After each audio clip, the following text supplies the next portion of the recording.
Crytstal Lake, tonight on Ion News. I just can't believe it. We are never going to feel safe in Crytstal Lake again.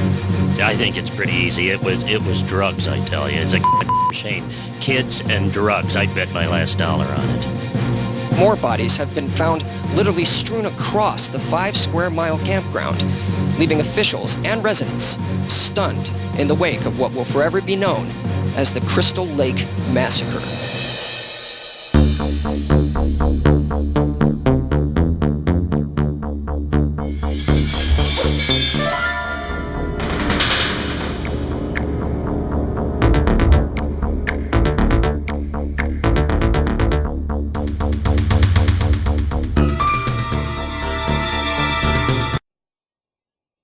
Crytstal Lake was founded in 1666 by Lars Kruger. For almost 100 years, we were known for our All Hallows Eve festival, which we shared with our neighbors in Haddonfield. In the summers, when the corn was high, the children would play along the fields that grew out by Old Craven Road. But these are not the things that Crytstal Lake is remembered for. Yeah, I grew up here in Crytstal Lake. This town wouldn't even be on the map if it wasn't for what happened at that summer camp. Crytstal Lake has the highest murder rate per capita in the US of A. Maybe even the world. Higher than Detroit. Over 300 homicides since the 1980s. That's when things got really bad. Didn't it all start with some kid drowning in the lake or something? No one really knows what happened to him. You know, they say that he went and started living in the woods like a Bigfoot or a Sasquatch or a Yeti or a bear, you know, something like that. Most folks around here, well, there's one name in particular you don't want to mention if you know what's good for you. Josh? Hold on. You know, you guys want to dig up bad memories for everybody. They don't want to fucking relive this shit. Johnny, Ian. Why are you so afraid to answer questions? You know what? Get the fuck out of here. Jason! That's it, Jason, dude. We got tourists coming from all over the world looking for this Jason. We got rednecks with rifles organizing their weekend Jason hunting trips. We've got a constant problem with kids. They're trespassing on the condemned campgrounds. The campground is pretty cool. I love going there. It's pretty dark and it's kind of scary, but I don't really believe anyone was killed there or anything. Weirdest thing we got is a freaking cult of Jason worshippers. They pray to the guy.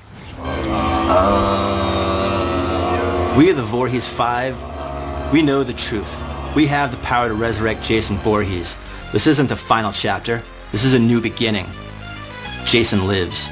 I'm here to tell you, we're not going to stand for that kind of weirdness around here. I think that I have definitively proven in my book that every murder that has occurred at Crytstal Lake has been the act of a copycat killer, several copycat killers, all of whom have adopted the Jason persona to cover their tracks.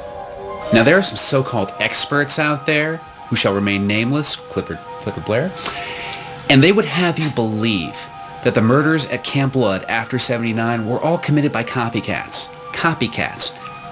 If that's the case, how do you explain the indestructible killer? Explain the eyewitness sightings. Explain the physical evidence left at the camp.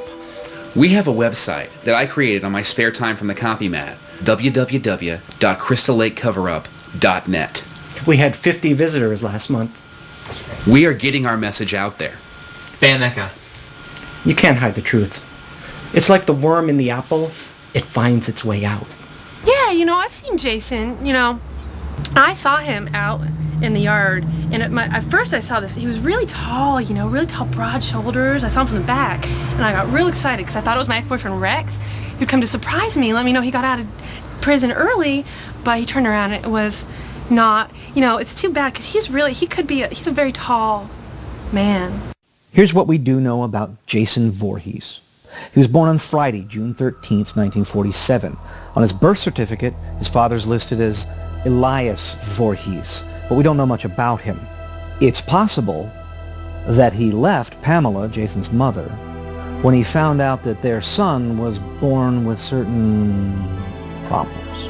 In today's medical terms, Jason's birth defects might have been diagnosed as a form of Proteus syndrome or possibly even neurofibromatosis. Both are childhood congenital disorders that cause atypical bone development and grotesque tumors along the face and body. Jason could have been misdiagnosed with hydrocephalus or even a parasitic condition which was thought to have affected John Merrick, who is better known as the Elephant Man. My family founded the summer camp at Crytstal Lake. My father had this dream of wanting a place for underprivileged children to come and learn and just have a good time once a year. I went there myself. It was a beautiful place to grow up. And then all that changed when he hired Pamela Voorhees as his cook. I remember Pamela. Nice, beautiful, pretty girl. Very quiet. She had the son Jason, if I remember well. Yeah, Jason, yes. She kept the boy sheltered from other children because of his condition. She really cared for Jason. She took care of him. She was always watching over him, even when she was cooking in the kitchen. She was always watching over him, even when she was cooking in the kitchen in the camp. We teased him sometimes, me and the other kids, and she'd go crazy when we did that and yell at us and you know, almost threaten to scare the hell out of us. We were like 9 or 10 years old. We didn't know what we were doing. But we were almost more afraid of Mrs. Voorhees than we were of Jason. Jason, he drowned. Very sad, he drowned because he was supposed to be watched by somebody. Oh, it was a tragedy. Very bad thing to happen. But it happened. And everybody came out, they dragged the lake, they found nothing. Pamela had to be subdued, taken away. She spent 6 months in an institution. When she was released, no one heard from her.